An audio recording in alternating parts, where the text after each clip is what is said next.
નમસ્કાર વિદ્યાર્થી મિત્રો, ફરીથી એકવાર આપણે આપણું જે યુજીસી નેટ અને જીસેટ જે લેવાય છે એક્ઝામિનેશન, આપ સૌ જાણો છો કે જે કોમર્સવાળા વિદ્યાર્થીઓ છે, મતલબ જે મેથ્સ આંકડાથી રિલેટેડ છે.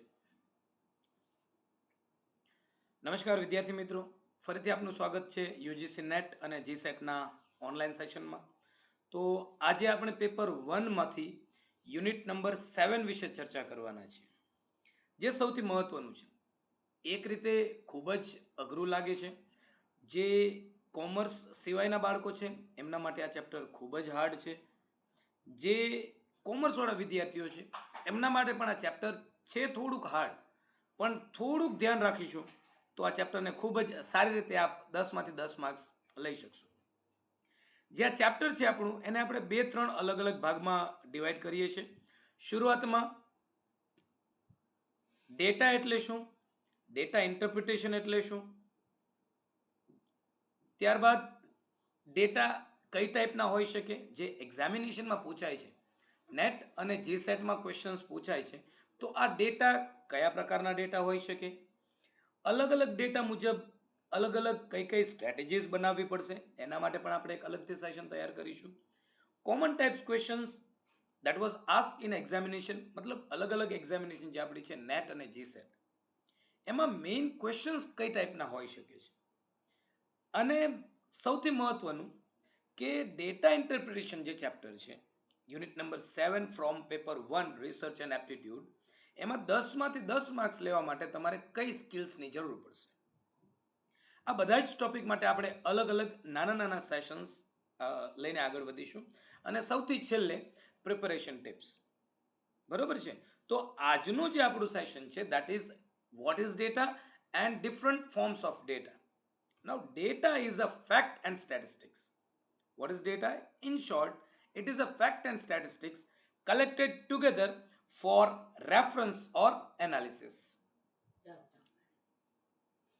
ठीक है?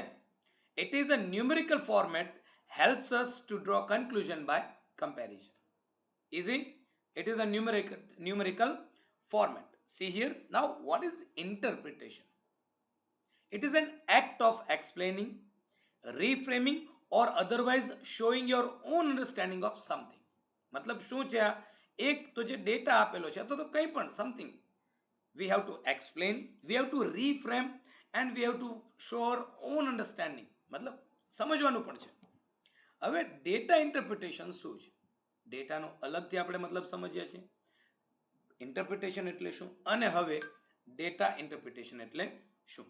જુઓ અહીંયા, data interpretation is a process of reviewing data through some predefined process. બહુ જ સરળ રીતે આપણે ડેટા ઇન્ટરપ્રિટેશનને સમજવાની ટ્રાય કરીએ છીએ.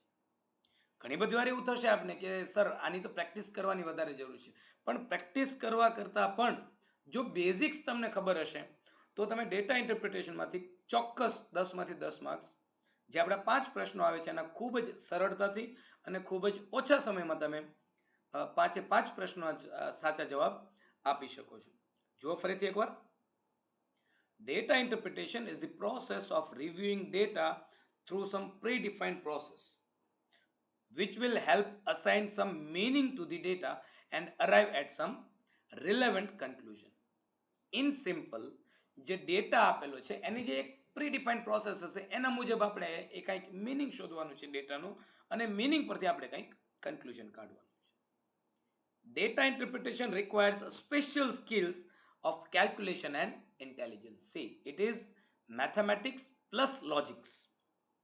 એટલા માટે શું છે આ interpretation, calculation plus intelligence. Special skill માટેનું આપણે એક અલગથી આખું સેશન રાખવાના છે. તો આ થયું આપણું ડેટા ઇન્ટરપ્રિટેશન. હવે જ્યારે પણ નેટની એક્ઝામિનેશન લેવાય છે ત્યારે કયો ડેટા તમારી પાસે હોઈ શકે? જો આપણી પાસે ટેબલ્સ હોઈ શકે, this is a table form, simple. Pi chart હોઈ શકે, બાર ગ્રાફ હોઈ શકે, અથવા તો લાઇન ગ્રાફ હોઈ શકે.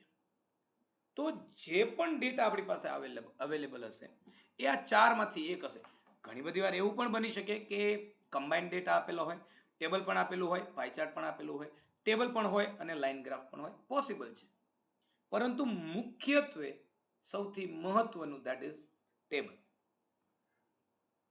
આગળ વધીએ. ટેબલ્સ એટલે શું? Tables are used to represent statistical data by placing them in rows and columns. There are Tables are one of the most common statistical visualization technique. Mainly બે ટાઈપના ટેબલ હોય છે. One is simple table and complex table. એકદમ સરળ બે પ્રકારના table હોય. Simple table, it summarizes information on a single characteristic. For example, marks obtained by 10th class students of ABC school. જો આ સિમ્પલ ટેબલ છે. શું છે? Here English, Hindi, Gujarati, Science and Computer. 5 subject, 5 students marks. Simple table. Now come to complex table.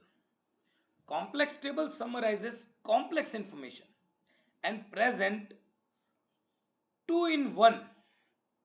मतलब data આપેલો છે ને થોડો કોમ્પ્લેક્સ હશે. સિંગલ રો સિંગલ કોલમ નહીં હોય. મલ્ટિપલ રો મલ્ટિપલ કોલમ હોઈ શકે. A complex table is an example. See here. Marks of boys and girls of class 10th, 11th and 12th. આગળ શું હતું? એક 10મા ધોરણના બાળકોના માર્ક્સ હતા. 5 વિષય હતા, 10મા ધોરણના 6 બાળકો હતા. પણ કોમ્પ્લેક્સ ટેબલમાં શું થાય છે? સબ્જેક્ટ એના એ છે 10th class, 11th class, 12th class. એમાં પણ boys girls, boys girls, boys girls. તો આ થયું આપણું કોમ્પ્લેક્સ ટેબલ. એકદમ સરળ. મેક્સિમમ ચાન્સીસ છે કે એક્ઝામિનેશનમાં તમને કોમ્પ્લેક્સ ટેબલ પૂછાઈ શકે. આગળ વધીએ. Pie chart. Pie chart is a circular graph. Simple, એકદમ સરળ છે એટલે બહુ ડિટેલમાં આપણે જતા નથી. This is simply a basic part of data interpretation, unit 7 of UGC NET GSET paper 1 syllabus. The size of each sector is dependent. Mainly there are 3 types of pie chart: simple pie chart, donut pie chart and 3D pie chart. 3 ટાઈપના pie chart હશે. Simple pie chart, most basic type of pie chart, single data. Donut pie chart, multiple data. And 3D pie chart is something a 3D look. Most probably examination માં જે આપણી પાસે હોય છે that is donut pie chart. જો આ છે આપણું સિમ્પલ પાઈ ચાર્ટ. સર્કલ આપેલું છે, એમાં અલગ અલગ red, blue, green, orange and other. એવી જ રીતે આ છે ડોનટ પાઈ ચાર્ટ. જો અંદરનું સર્કલ છે that is 95, 99 એવરેજ. બહારનું સર્કલ છે that is 2011, 2015 એવરેજ. ડેટા કંઈક અલગ આપેલો છે તો આને કહેવાય ડોનટ પાઈ ચાર્ટ. ત્યારબાદ આવશે આપણું 3D pi chart. 3D pi chart is nothing but simply a 3-dimensional picture of simple pie chart. આગળ વધીએ. Bar graph. Bar graph are graphs that interpret the relationship between two or more variables.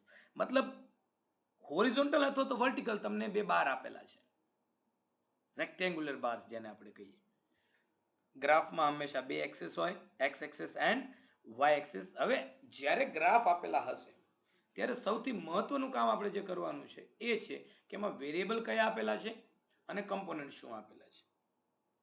There are 3 types of bar graphs: group bar graph, stacked bar graph and segmented bar graph. જો સૌથી પહેલા તો group bar graph. બે અલગ અલગ group છે 1, 2. બે ગ્રુપનું કંઈક ડિટેલ આપણે આપેલી છે. Clear? Then we have stacked bar graph. જો એક જ ગ્રાફ છે પણ એમાં બે અલગ અલગ માહિતી આપેલી છે, આને કહેવાય stacked bar graph. Then we have segmented bar graph. Segmented bar graph છે, કંઈક અલગ રીતે આપેલું છે. ક્લિયર? ડેટા આપેલો છે અલગ અલગ. અને સૌથી છેલ્લે આવશે આપણું line graph. Line graphs or charts are a type of graph that displays information as series of points. Simple. જે આપણું બાર ગ્રાફ છે, બાર ગ્રાફના ઉપરના પોઈન્ટ્સ બધા મેચ કરીએ એટલે જે મળે that is called as line graph. 3 પ્રકારના લાઇન ગ્રાફ હોય: simple line graph, line graphs with markers and stack. જો એકદમ સરળ રીતે આપણે કરીએ છીએ. સૌથી પહેલા તો ડેટાને સમજવાનો છે. એકવાર ડેટા સમજાઈ જશે, સૌથી પહેલું આપણું કામ શું છે? To understand data. Once the understanding of data is clear, તો કયા ડેટા મુજબ કઈ સ્ટ્રેટેજી આપણે યુઝ કરવાની છે એ ખબર પડશે. તો સૌથી પહેલા આપણે ટેબલ વિશે ચર્ચા કરી, પછી પાઈ ચાર્ટ, બાર ગ્રાફ અને હવે આવ્યું લાઇન ગ્રાફ. ત્રણ પ્રકારના line graph: simple line graph with markers and stack line graph. Clear છે? So this is our first session of data interpretation. One by one આપણે ધીરે ધીરે સ્ટેપ બાય સ્ટેપ ચાલીશું. પહેલા ડેટા એટલે શું, આપણી આગળનો જે સેશન રહેવાનો છે that will be different strategies for different types of data. મતલબ અલગ અલગ ટેબલ આપેલું હોય તો તમારી સ્ટ્રેટેજી કેવી રીતે હોવી જોઈએ, પાઈ ચાર્ટ આપેલું છે તો સ્ટ્રેટેજી કેવી હોવી જોઈએ. તો according to that we will do different strategies to solve different DI questions. Till that, thank you very much. Have a good day.